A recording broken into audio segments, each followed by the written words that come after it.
Hello and welcome back to the S.H.E Gallery show. Thank you for being with me today. If you're in Chicago, it is raining out. It's starting to feel like fall. It's kind of nice. Yeah, so we're in our last days of summer. Hope you had a good one. Hope you stayed safe. If you are in the city of Chicago, you also know there was a lot of violence. There's still a lot of violence out in the streets and inside of people's homes. So we have a lot of community work to do, and we're chopping along. So today we had a special guest who had to cancel, unfortunately. So instead of replacing our guest, I thought that I would hang out with you guys and talk a little bit more about hip hop, wisdom, knowledge, S.H.E Gallery, what's going on. So first, I'm going to go ahead and open up with the first announcement. I am very, very excited, honored completely. Some of you may know I was born in Mexico, in Tumbiscatío de Ruiz in Michoacán. And I was born in a little tiny house, not a hospital. My mother had my brother and sister at a hospital in Mexico and had a really bad experience with both of them. And so she decided to have my other brother, Caesar, and myself at home. And I was born in my grandma's house in a little tiny town. So there was no real hospitals or anything in that little town. So if she wanted to have me at a hospital, they would have to travel pretty far. We were very, very poor. My father's a musician, and he was invited to Detroit and here to Chicago to perform. So with a work visa, he would come here.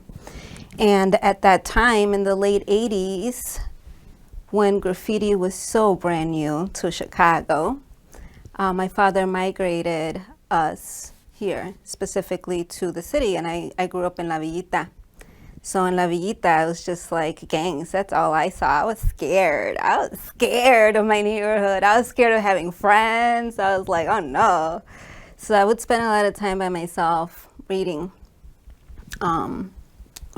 engrossed with reading, and being creative, making art. And then when I would come to school here in Pilsen, here at Young Men, this is where I saw murals. This is where I saw art. This is where it felt safe because of the art. The art made it feel safe. I'll never forget that. As a little girl driving in, I knew that when I saw the little Indians by the viaduct, that we were almost at school, and that was exciting because I liked school. I still like school. I'm a nerd. Earlier this year, I graduated with Illinois Humanities Odyssey Project second year, which Becky, God bless you. I love you so much. And the entire team over at Illinois Humanities, I just can't begin to fathom that program actually exists, that it's real, and that it's made for people like me who weren't able to afford college or a degree. With as many credits as I have sitting, as many credits and as much college credits since high school and school with no credits, I still don't have a degree. I still can't afford one, and I still don't care for one. But I just received a scholarship from the University of Chicago, which I'm very excited about, starting school next week. Unfortunately, I missed orientation this morning, but I have another one tomorrow. And it's just a very exciting opportunity to continue to be able to learn. And even though I know I'm still not going to have a degree at the end of these 4 years of this long road, I'm going to be a little bit wiser. And I'm going to be able to apply my social services to my community on a higher level. Because education is priceless.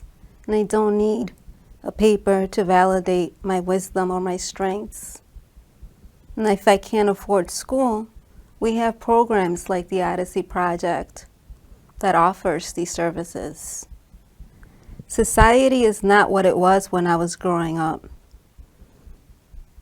We're the elders now. We know what it was like, and we're trying to take care of our community. It's kind of cool to be able to be an adult and have control over your own decisions, and seeing where maybe your parents were extremely limited because if your parents were like mine, you know, their education only went up to about 6th grade, which definitely makes the children want to work a lot harder. One, we see the sacrifices that our parents made. Two, it sucks being an immigrant here in Chicago. It is very difficult being a woman, leader, producer, director, working with male graffiti egos, being harassed, being bullied, dealing with injustices, and still pushing through. It takes some kind of something, some kind of will, some kind of love, some kind of passion.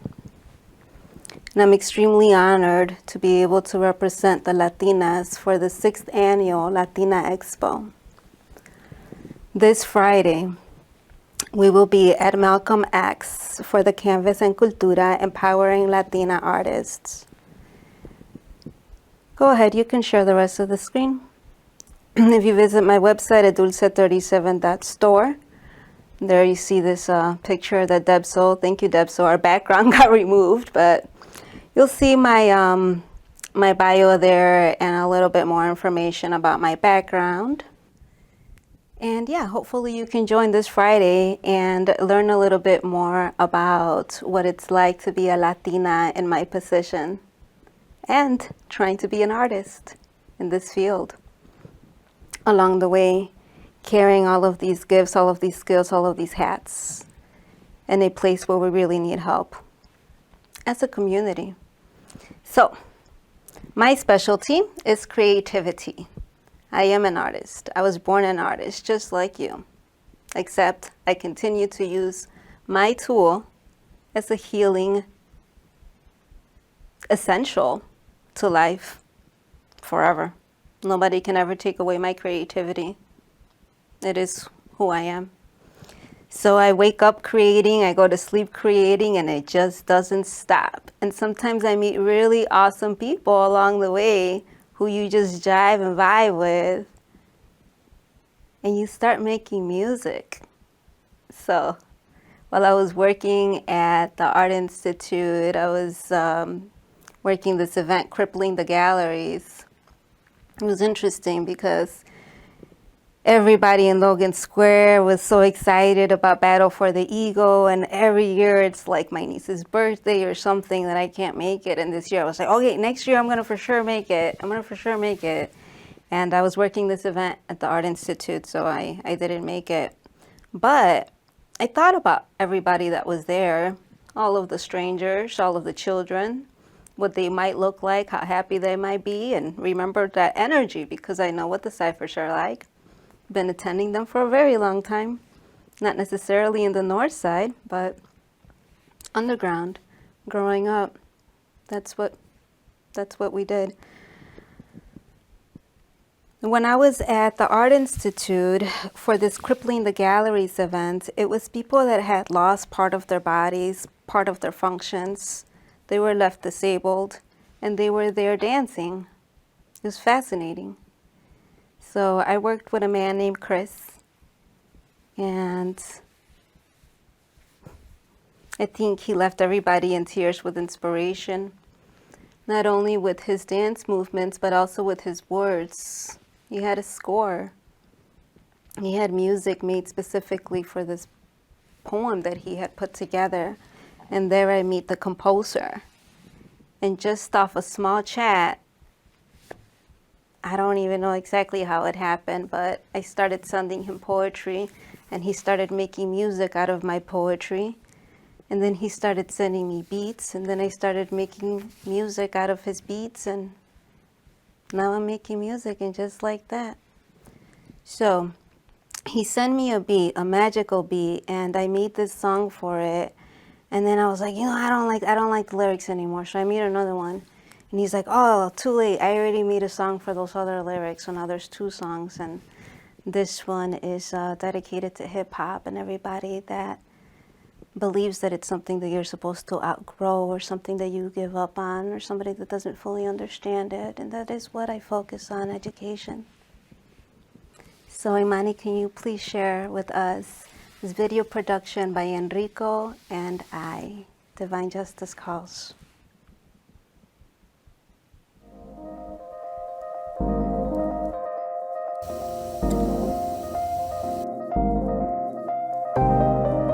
It's in that fifth element that we find liberation, wisdom and knowledge to heal a nation, hip-hop salvation. The Fugees said, 1, 2, 3, yeah, it's kinda cool to be an MC, but the fight for liberty came way before hip-hop, I know. Break to the beat, pop to the lock, hey DJ, mix that heart, soul, and funk. Hip-hop, hip-hop, you're the love of my life. You're the love of my life. You're the love of my life. Freeing freedom organically. Freeing freedom creatively. Freeing freedom fearlessly. Freeing freedom purposely. You're the love of my life.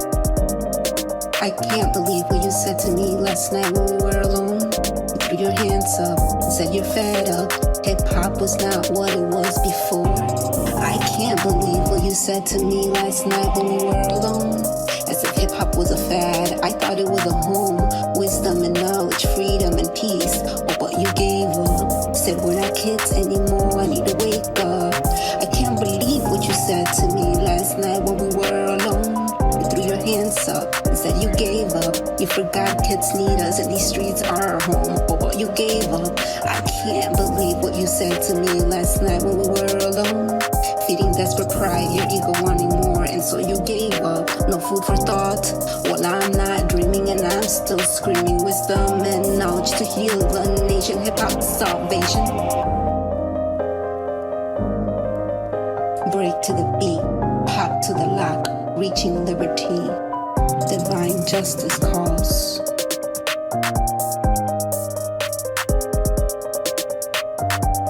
Divine justice calls.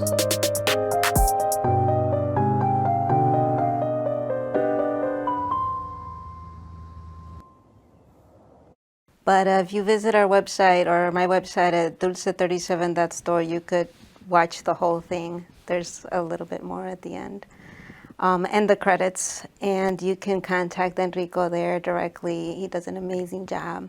And it's been very therapeutic to be able to make music. It seems like the me time from everything else that is just a lot of creative and behind the scenes work and war and everything that it takes to be a female leader.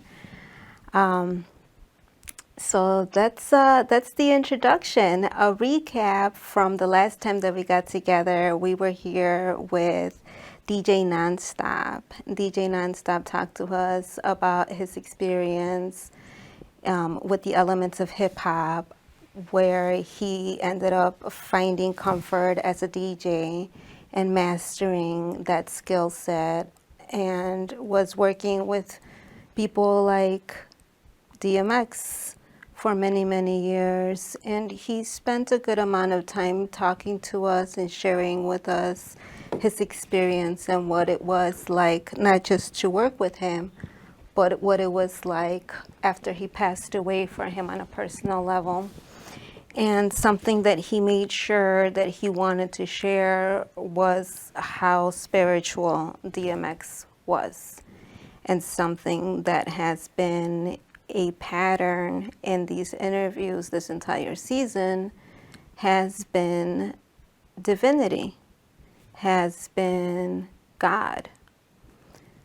I didn't get a chance to talk with T-Kid on his experience with salvation, but I know from his documentary, he shares with us, if you watch his documentary, and you should, he shares with us that he battled addiction. He battled addiction in New York in the 70s, and he turned to God, and then he did some jail time, and so he felt like God answered his prayers by sending him to jail so he could get his act together. I know a lot of people that have been incarcerated. Of course, we grew up in the south side of Chicago dealing with these elements. It's not like you're choosing this. It's like this is where we're at. And we're all just trying to survive. I've gravitated to a lot of different type of music, but nothing like house music or hip hop. So in the beginning of the season, you may remember I shared with you my experience growing up at Gage Park. So many stories, but growing up with gangs and not just around them, but like with them, like they were my friends, both sides, party folks, and everything was just a jam. It was a party. Very early on, I was influenced by graffiti. In 1993, my brother gave me a name, Salo. And I started LBC, Ladies Bombing Chicago, with my best friend, Geraldine. She used to write Taz for Tasmania, and Crystal and Chavela. I don't remember their names, but they used to write Looney Tune names because, Looney Tunes was the And we used to collect precious dolls. We were kids. We were like 9 years old. So kids thinking that graph was cool. I had my little name. I had my little crew, and it didn't go anywhere. But, our entire block on 55th and Tallman was like a party. We were always getting together, and when stuff hit the fan, we were there for each other, and we survived a lot of trials together, a lot of violence, a lot of gunshots. And we were basically growing up with trauma, and we're all still scarred from it. So everybody's celebrating the 50 years of hip hop. I think it's amazing, but for some of us, we were like just trying to survive, and that is what we would do. I was kind of rowdy. I was also definitely a teenage alcoholic and addicted to freedom, exposed to it at a very early age. And when the graffiti thing didn't take off, party productions did. So I was in the girly girl production, image production, visual production, all of them, like all of our friends were in those productions. But I was in a production, in the girl production. And so we would throw a lot of parties and get gas tanks and do all of these things like raving and just having a really good time and partying and having fun. And I always felt like we were going to grow up and continue to be together and move forward, all of these very smart conversations that we would get into when we would start jamming to hip hop and on the lyrics and on the words. And I looked forward to that. I looked forward to growing up and being with my community, but that's not what happened. A lot of people ended up, going their different ways, or just what they called growing up, being a parent. And I kept waiting for that to happen, and I don't know, I still got this freedom bug inside me, and it just hasn't happened. So I think this is it. I'm not growing up, y'all. I don't care how old I get, I'm not growing up.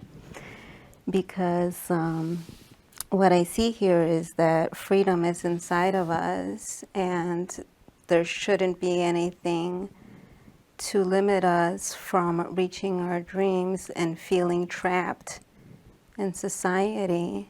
And so in the beginning of the season, I began to share the fifth element, and the fifth element of knowledge and wisdom. And as we're listening to hip hop, we start to pay attention that certain artists are mentioning the 5%ers and being a divine God and how we're God. And so I was mentioning how this fifth element, this knowledge that is so important to acknowledge and educate on, is extremely spiritual. So Malcolm 13X, that was his Islamic name. He started the NGEA Association, the Nations of Gods and Earth Association, in 1963, and he adopted the name Allah. And so he was teaching us that knowledge and wisdom need to work together. And then I talk on Africa Bambaataa, Zulu, how that started. We go back to gangs, we go back to culture, and we go back to this importance on education. So what the hip hop rappers are preaching is that this world is made up of 10% of elites controlling the world under this systematic system that feels like a trap, because it is. And then there's these 5%ers who are trying to educate us, enlighten us through their lyrics, through hip hop. And that is the message that they're spreading. So if we listen to the lyrics of conscious rapping by artists who started this movement, such as KRS-One, out of necessity for civic engagement or for the cause, for the people, for the underdogs, that's what we still need badly. The problems are still here. And if we're entertaining the 85% of the ignorant world, because the 5%ers are trying to educate the 85%ers of the ignorant world, then we're fighting ourselves when we should be unifying and fighting against the 10%, because 90% is a lot more than 10. Unity is essential. This movement that came from the streets is brand new. It's only 50 years old, recognized by a party. It started by a party. I started in party productions. So for the bullies that are telling me that I don't practice graffiti and that I shouldn't be doing what I'm doing, you know, part of your education lesson tonight, because I'm sure you're watching, is to let you know that DJ Kool Herc, you know, it was his sister's birthday, August 11th, 1973, and she was the promoter. So hip hop is kind of maybe technically a female, maybe if you want to say that, but that was her birthday. So it started from a party, it started from a jam, it started from people getting together, and that's what we used to do, even after LBC, just getting together, you know, having fun. And that's very important, to take care of each other, to put the egos and pride aside, because we're never going to be able to move forward. And at the end of the day, S.H.E Gallery is a nonprofit that is promoting unity and education, alchemy. It's important. It's a science, and it's beautiful. So I do happen to be a female, and I'm extremely proud of that. And I hope that I can be an inspiration to many young and older Latinas and non-Latinas, you know. We're all facing the same problems. I started to talk about Mary Magdalene, who carries the message of gnosis, which is essentially the same message that hip-hop is sharing, that we're all divine beings ourselves, internal gods, goddesses. We are divine ourselves. If we free ourselves from fear, then we're freeing freedom. This fear, this anxiety that keeps us, this need for validation, this need to war, it's not necessary. What do they say? The lands are plenty, but the laborers are few. Yeah. For everybody that's supporting S.H.E Gallery, that's supporting our efforts, I cannot thank you enough. Shout outs to my brother and my family, the aldermen who came through, that is the Pilsen Arts Community House, Illinois Medical District, everybody that is watching me being harassed in the streets, in my artwork, disrespecting art. It is definitely not of hip hop. So see, I'll leave you with this. See, I have this thing that I believe that if it's not of good, then it's not of God, and if it's not of God, then it's not hip hop. See you next week.